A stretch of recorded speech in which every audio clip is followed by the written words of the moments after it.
कि यथा जैसे मनुष्य के लिए इस संसार में करने लायक यदि कोई कार्य है तो बहुत सुंदर शब्द है विष्णु पाद उपसर्पणम।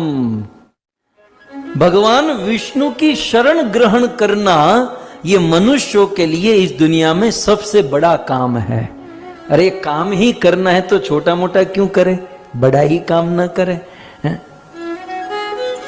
सो यथा ही पुरुषस्य है, मनुष्य मात्र के लिए इस दुनिया में सबसे बड़ा कार्य है विष्णु पादोपसर्पणम। भगवान विष्णु के पाद, भगवान विष्णु के चरण की शरण ग्रहण करना, उनकी उपासना करना, उनकी भक्ति करना। क्यों? क्योंकि यदेश सर्वभूतानाम प्रिय आत्मेश्वर सुहृद, क्योंकि विष्णु ही सभी भूतानाम, सभी जीवों के प्रिय है, सभी जीवों के आत्मा के ईश्वर परमात्मा है, और विष्णु ही सबके सुहृद है। दुनिया में जो लोग कहते हैं ना मैं आपका सुहृद हूं, मैं आप, सुहृद माने स्नेही स्वजन, वो मात्र स्वार्थ है। वो अपना काम बनाने के लिए, हेतु रहित जग जुग उपकारी, तुम तुम्हार सेवक असुरारी।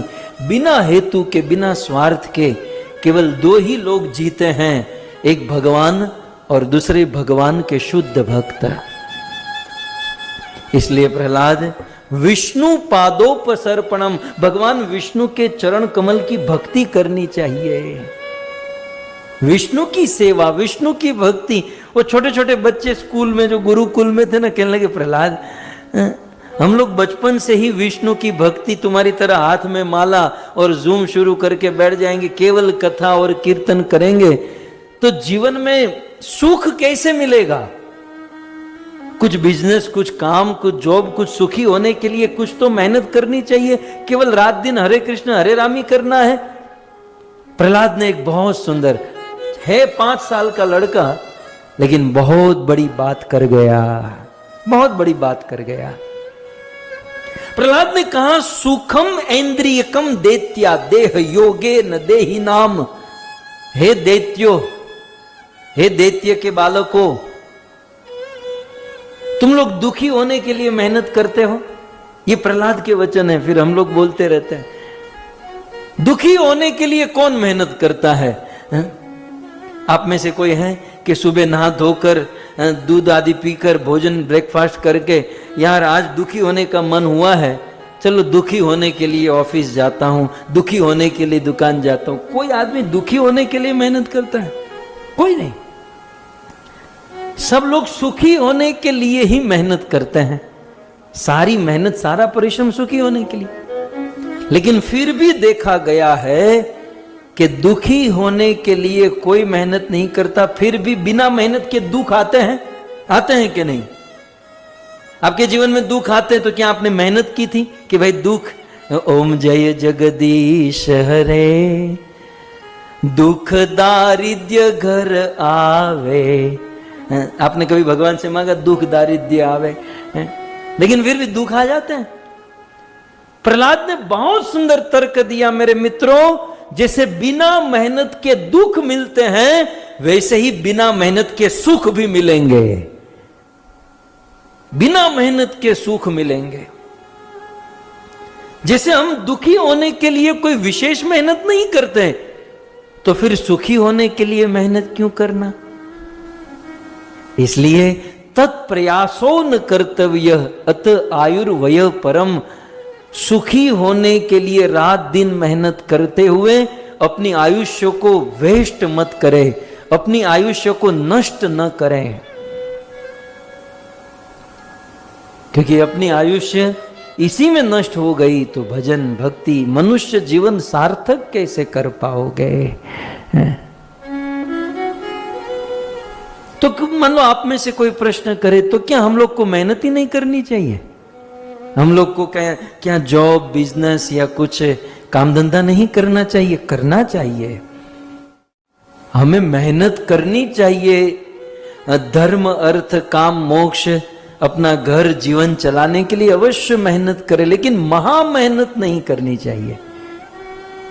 कुछ लोग कहते हैं I am doing hard working, मैं महा मेहनत कर रहा हूं, ये सिद्धांत श्यामानंद प्रभु के लिए नहीं है, उनको तो महा मेहनत करनी है। ऑस्ट्रेलिया में हमें मंदिर बनाना है, बहुत प्रचार करना है सिडनी में। खैर, तो महा मेहनत नहीं करनी चाहिए। महा मेहनत जो है भगवान की भक्ति के लिए करनी चाहिए। गुरु महाराज बहुत सुंदर दृष्टांत देते हैं कि जैसे मान लो आप दिल्ली में रहते हो, ठीक है, और किसी ने मुंबई से आपको पार्सल भेजा है और आपको मैसेज भी दे दिया कि भाई हमने पार्सल भेज दिया है, आप ले लेना। तो उस दिल्ली में रहने वाले को क्या करना होगा? उसे केवल पार्सल की दुकान में जाना है और जो पार्सल भेजा गया है उसे रिसीव करना है, दैट्स ऑल। हमें मेहनत करनी है कितनी? हमारे भाग्य में विधाता ने जो पहले से लिख दिया है, जो भेज दिया है, उसे प्राप्त करने की जस्ट मेहनत करनी है। तो हमारी मेहनत कितनी होनी चाहिए कि भाई पार्सल हो चुका है, हमारे कर्म का कमंडल जितना है उतना भेज चुके हैं, बस दुकान में जाकर, ऑफिस में जाकर उसे स्वीकार करना है। अरे रे, मेरा तो बाजू वाला का इतना बिजनेस हो गया, मैं तो रह गया, ये हुआ वो हुआ। कितना भी आप रोओगे, कितनी भी भागदौड़ करोगे, तकदीर से ज्यादा कभी नहीं पाओगे। तो फिर महा मेहनत क्यों करना? व्यर्थ ही मेहनत क्यों करना? ये व्यर्थ मेहनत करना कैसा है जानते हैं? मुंबई से दिल्ली किसी ने पार्सल भेजा, तो बुद्धिमानी क्या है? पार्सल की दुकान में जाओ और सीधा अपना पार्सल छुड़वा दो। लेकिन कुछ लोग क्या करते हैं? सारी एजेंसी में जाते हैं, सारी बस में जाते हैं, सारी ट्रेन में जाते हैं, सभी ट्रेन वालों को पूछते हैं मेरा पार्सल आया, मेरा पार्सल देखा, मेरा पार्सल देखा, दुकान वालों को यहां वहां। तो आदमी परेशान हो जाएगा और फिर कहेगा मैंने तो हार्ड वर्किंग की, मैंने तो मेहनत की। चलो हार्ड वर्किंग करके पाओगे क्या? जो पार्सल भेजा गया वही पाओगे, कुछ एक्स्ट्रा नहीं मिलेगा। तो महा मेहनत से भी उतना ही मिलेगा और केवल मेहनत करने से भी उतना ही मिलेगा जितना भाग्य में लिखा है, जितना तकदीर में लिखा है।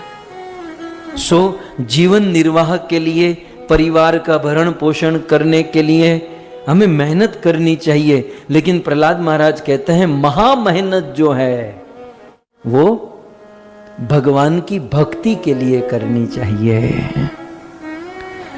हमारे मनुष्य समाज में एक गलत फहमी क्या है जानते हैं? हमारे मनुष्य समाज में कुछ लोग ऐसा सोचते हैं कि हमारे भाग्य में भक्ति नहीं है। आप लोग कितनी अच्छी भक्ति करते हैं क्योंकि आप लोगों के भाग्य में भक्ति है, हमारे भाग्य में भक्ति नहीं है। कुछ लोग ऐसा सोचते हैं कि भक्ति करना भाग्य की बात है। नहीं, गलत। भक्ति स्वतंत्र धर्म है, भक्ति भाग्य की बात नहीं। भक्ति भाग्य से नहीं, भक्ति प्रयास करने से मिलती है। और हां, रुपये, पैसे, गाड़ी, बंगले, पति, पत्नी, बच्चे, समाज, सुख दुख, मान अपमान, ये जो कुछ भी है वो प्रयास से नहीं मिलता, वो भाग्य से मिलता है। देखिए हमारी उल्टी गंगा क्या बह रही है कि जो चीज भाग्य से मिलती है हम उनके लिए रात दिन प्रयास करते हैं। ये रुपये, पैसे, गाड़ी, बंगले, ये वो, रात दिन प्रयास जो भाग्य से मिलने वाला है।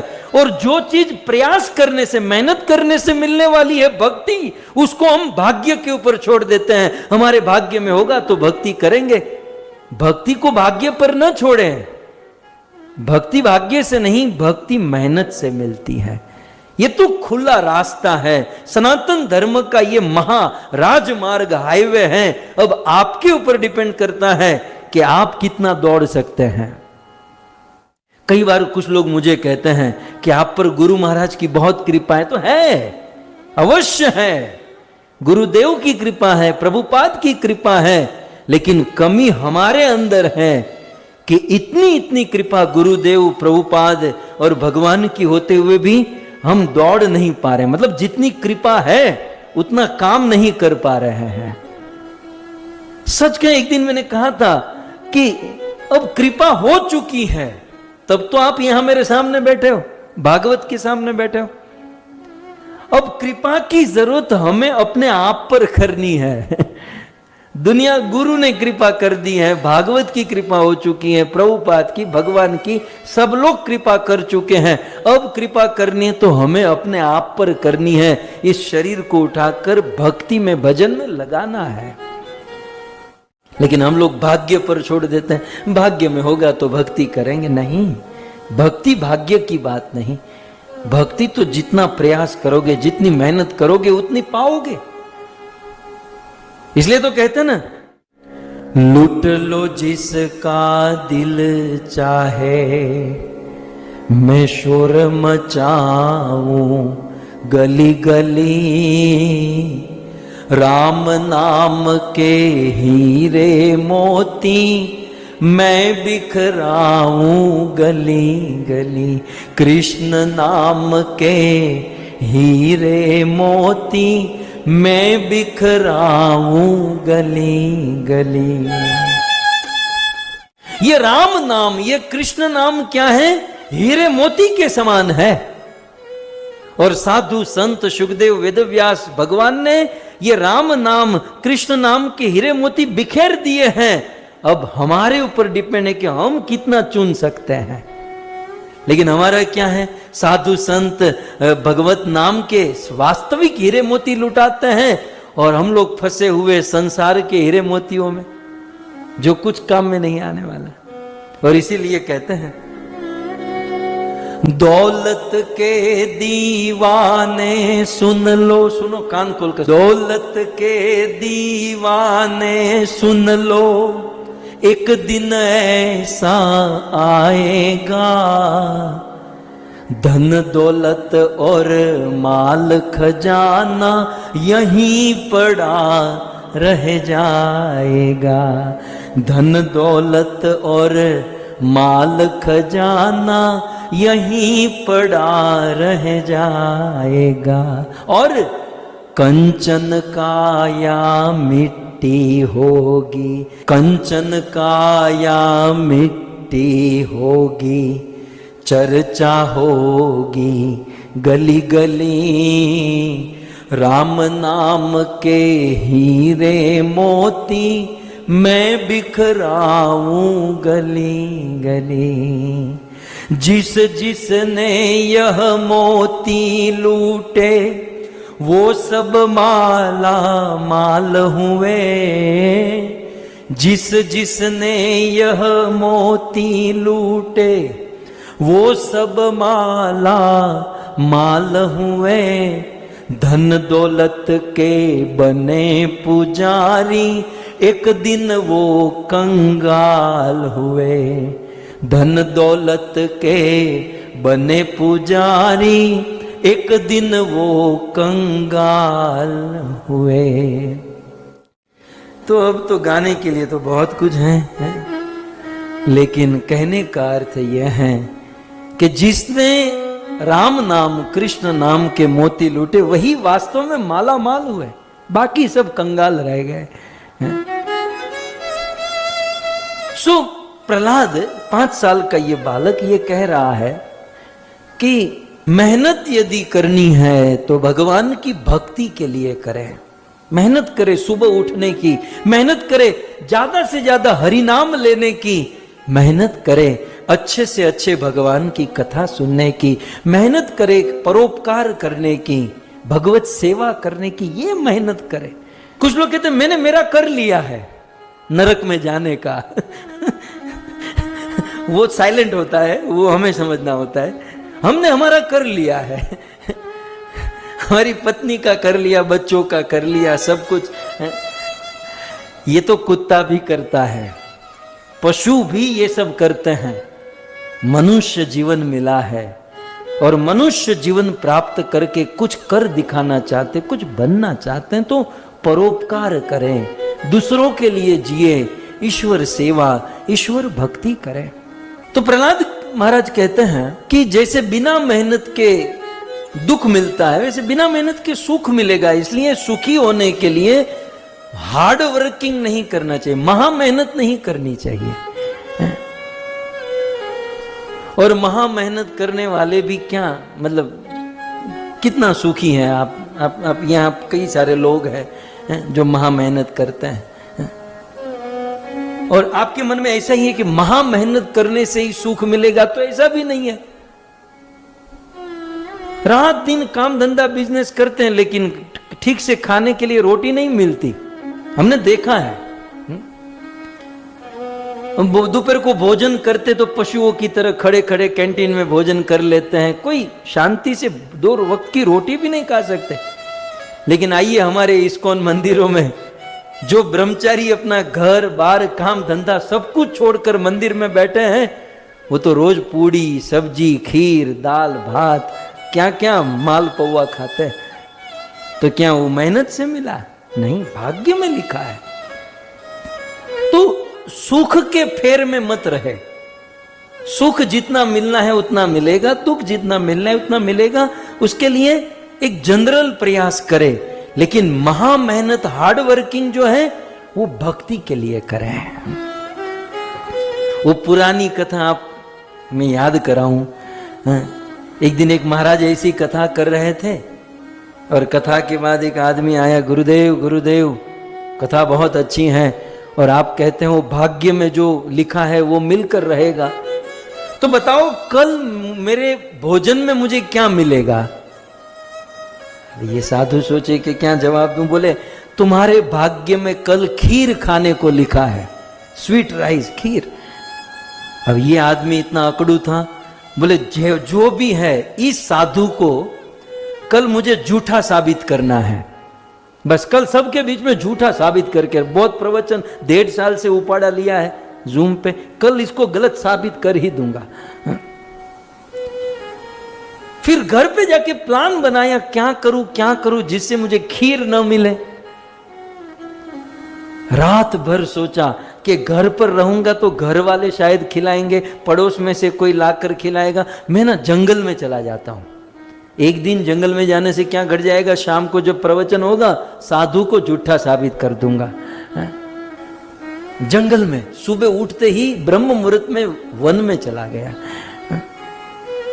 और घोर वन में जाकर बोले नीचे रहूंगा तो फिर भी रिस्क है, पेड़ के ऊपर जाकर बैठा। अब यहां कौन आने वाला है, बिल्कुल पेड़ के ऊपर जाकर बैठा।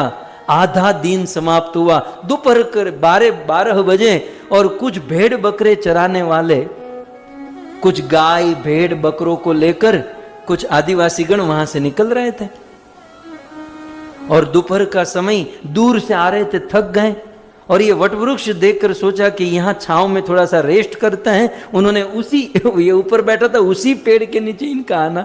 अब देखो भाग्य कैसे काम करता है। ये लोग बैठे और बैठे बैठे सोचे कि यार भूख लगी है तो क्या करें।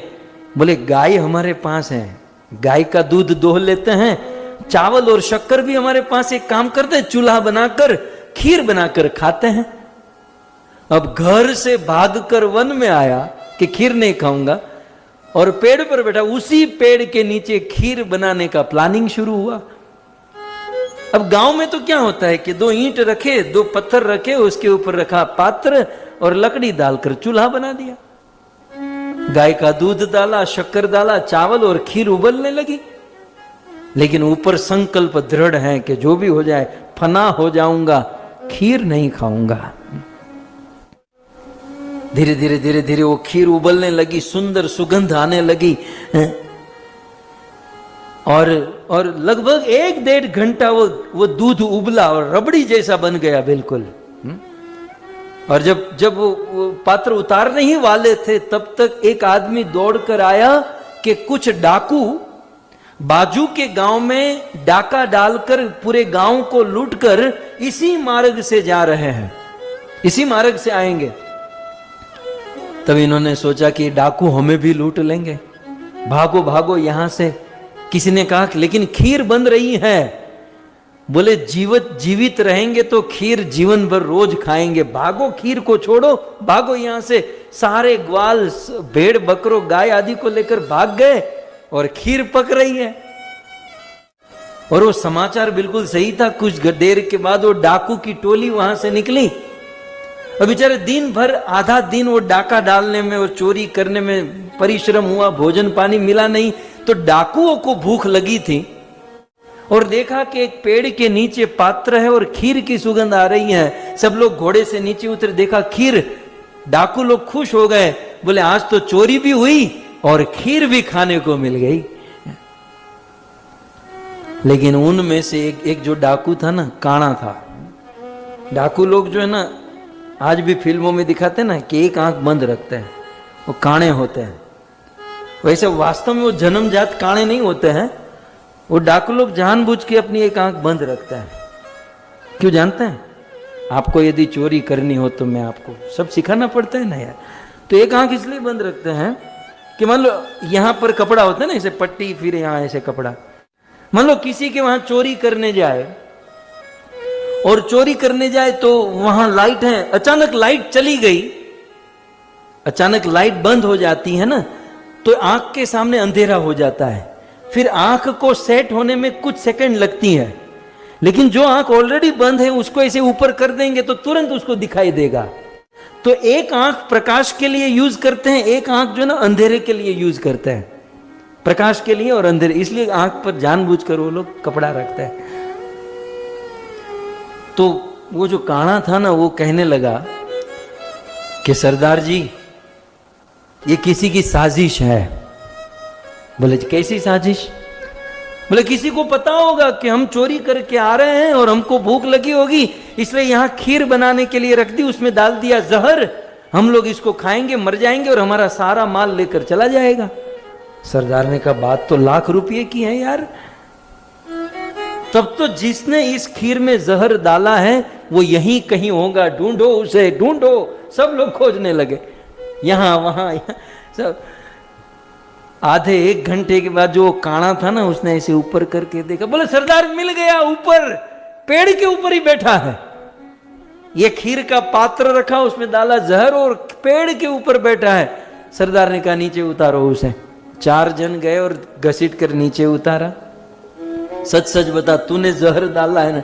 मैंने जहर नहीं डाला। बोले तू नहीं डाला है इसमें जहर? बोले हमने जहर नहीं डाला। अच्छा तूने इसमें जहर नहीं डाला है तो खाकर दिखा। वो तो खीर से भागकर आया था। बोले तूने नहीं जहर डाला है तो एक बार टेस्ट करके दिखा, तू खा लेगा, हम लोग पहचान जाएंगे तूने नहीं डाला है। बोले देखो सरकार, मैं खीर तो नहीं खा सकता। तब इनको डबल कंफर्म हुआ कि ये मना कर रहा है, मतलब इसी ने जहर डाला है। ये बेचारा मना करते रह गया। इसका हाथ और पांव पकड़कर 3 किलो खीर मुंह में ठूस दी। और दूसरे दिन दौड़कर गुरुजी के चरणों में आकर गिर गया, महाराज आपने सत्य कहा था, भाग्य में लिखा है खीर खाना, तो आप जंगल में भी चले जाओ, आपको वहां पर भी खीर प्राप्त होगी। तकदीर से बाहर कुछ नहीं हो सकता भक्तों। तो इस दुनिया में सुख दुख, मान अपमान, धन संपत्ति, पति पत्नी, ये सब कुछ भाग्य से मिलता है, तकदीर से मिलता है। इसका अर्थ यह भी नहीं है कि निष्क्रिय हो जाओ, सोते रहो, नहीं। जो तकदीर में लिखा है बस उसी तकदीर से प्राप्त करने की मेहनत करनी है ना। जैसे कोई आपको भोजन की प्लेट दे देगा तो ये तकदीर, आपका नसीब यहां तक आया, लेकिन वहां से खाने की जस्ट इतनी मेहनत करनी है। और महा मेहनत जो है वो भगवान के भजन में करनी है, ईश्वर की भक्ति में। प्रहलाद महाराज कहते हैं, तो बच्चों ने कहा कि प्रहलाद बूढ़े होंगे तब करेंगे। प्रहलाद ने कहा बूढ़े तो हो ही गए हैं। बोले अभी तो हम जवान हैं। प्रहलाद गिनती गिनाते हैं, आदमी जीता कितना है। मान लो कलयुग है तो कलयुग में 100 साल की उम्र मानी जाती है, जीता नहीं है कोई। पिज्जा बर्गर खाने वाला तो 80, 70, 80 में ही अच्युतम केशवम। लेकिन आप पकड़ लीजिए 100 साल कोई जीता है, तो 100 साल आदमी जीता है। दिन में काम करते हैं, रात को सोता है। 12 घंटे का दिन, 12 घंटे की रात, ठीक है। 24 घंटे का दिन है तो 12 घंटे का दिन, 12 घंटे की रात। इसका मतलब यह हुआ ना कि 100 साल का जीवन है तो उसमें 50 साल दिन और 50 साल रात। तो 100 साल के जीवन में से 50 साल जो रात के तो निकाल ही दो, उसमें तो हम सोते ही हैं, उसमें कुछ करते ही नहीं है। तो बचे कितने हमारे पास? 50 साल। वो जो 50 साल बचे उनमें से 20 साल की उम्र तक, 20 साल तो बचपन में बीत जाते हैं, किम कर्तव्य विमूढ़, क्या करना नहीं करना कुछ नहीं जानते। और बुढ़ापे के 20 साल जीने लायक नहीं बचते हैं। अपनी शक्ति से बाथरूम तक चले जाए तब भी सौभाग्य माना जाएगा बुढ़ापे में। तो बचपन के 20 माइनस करो, बुढ़ापे के बचे कितने? केवल 10 जो अभी आप लोग जी रहे हो। ये मेरे सामने जितने बैठे हैं, केवल हमारे पास 100 साल के वहम में मत रहिए। 10 साल प्योरली हमारे पास 10 साल है जो अभी हम जी रहे हैं। अब भक्ति नहीं करेंगे तो कब करेंगे? कब करेंगे? नहीं प्रहलाद, एक बार शादी वादी हो जाए। प्रहलाद ने कहा शादी के तो छोड़ ही दो, शादी के बाद तो भक्ति हो ही नहीं पाएगी। पता नहीं ये जूम वाले कैसे कर लेते हैं। ये प्रहलाद बोला, मैं नहीं है? पता नहीं ये शादी, क्योंकि कथम प्रिय, ये प्रहलाद के शब्द में आपको कह रहा हूं। प्रहलाद महाराज कहते हैं कथम प्रियाया अनुकंपिताया संगे रहस्य रुचिरांश्च मंत्रान। आज तो आप अकेले हो, भगवान का नाम ले सकते हो, कथा सुन सकते हो, भगवत गीता उनके श्लोकों को याद कर सकते हो, लेकिन जब शादी होगी ना, पहले तो शादी करने के लिए कितनी मेहनत, और फिर शादी के बाद वो नई नवेली दुल्हन घर पर आएगी और फिर एकांत बेडरूम में बैठे होंगे, आप पानी मांगोगे, जस्ट पानी लेकर आओ, तो वो दूध लेकर आएगी, लीजिए जीते। ये होता है, लेकिन बस शादी के प्रथम पहले साल में ये होता है, दूसरे साल में कुछ और ही दृश्य निकलता है। हमारे कवि लोग कहते हैं ना, शादी के पहले चंद्रमुखी, शादी के बाद सूर्यमुखी, और शादी के कुछ साल के बाद ज्वालामुखी। ये फटा फटा। खैर यहाँ तो सब माताएं हैं, बहुत सुंदर भक्त, बहुत सुंदर गृहस्थी है। मारे तो हम બધું હંકરવું પડે ને, हम फूंक मार के, नहीं तो मेरे ग्राहकी कम हो जाएगी। कल पता चला जूम में केवल 2 लोग बैठे हैं, मैं और अमित नारायण। सो कथम प्रियाया अनुकंपिताया, जो नई नवेली दुल्हन, और वो भी सही बात है ना कि अपने परिवार को छोड़कर आती हैं, माँ बाप को छोड़कर आती हैं, तो एक दया का पात्र, पत्नी जो है ना, कुछ हद तक एक दया का पात्र होती है। अपना पूरा समाज सब कुछ को त्याग कर किसी पराये घर में चले जाना, और एकांत कमरे में बैठे होंगे, पानी मांगोगे दूध लेकर आएगी, और मीठी मीठी बातें वो पत्नी करेगी, तब भगवान कहाँ से याद आने वाले हैं। और शादी हुए तो बच्चे होंगे तो स्कूल में पढ़ाना होगा, फिर बच्चों की शादी, बच्चों को बड़ा करना। आदमी ऐसी जंजाल में फंस जाता है, ऐसी जंजाल में फंसता है जैसे रेशम का कीड़ा। त्यजेत कोशस्कृ दिवे मान कर्माणि लोभान अनुतृप्त काम औपस्थ्य जेहम बहुमन्य मान कथम विरजेत दुरंत मोह। शादी होगी तो ससुराल वाले होंगे, ससुराल में भी साले साली की शादी होगी। सगे भाई की शादी में न जाओ, लेकिन खबरदार कोई साले की शादी में कोई चूका तो कितना बड़ा खतरा हो जाता है। फिर ससुराल में जाओ, फिर उनका ध्यान रखो, फिर बच्चों की शादी कराओ, फिर अपने समधी का ध्यान रखो। बेटी ससुराल में गई तो बेटी सुखी है दुखी है, मतलब आदमी ऐसा जंजाल में फंसता है जैसे रेशम का कीड़ा।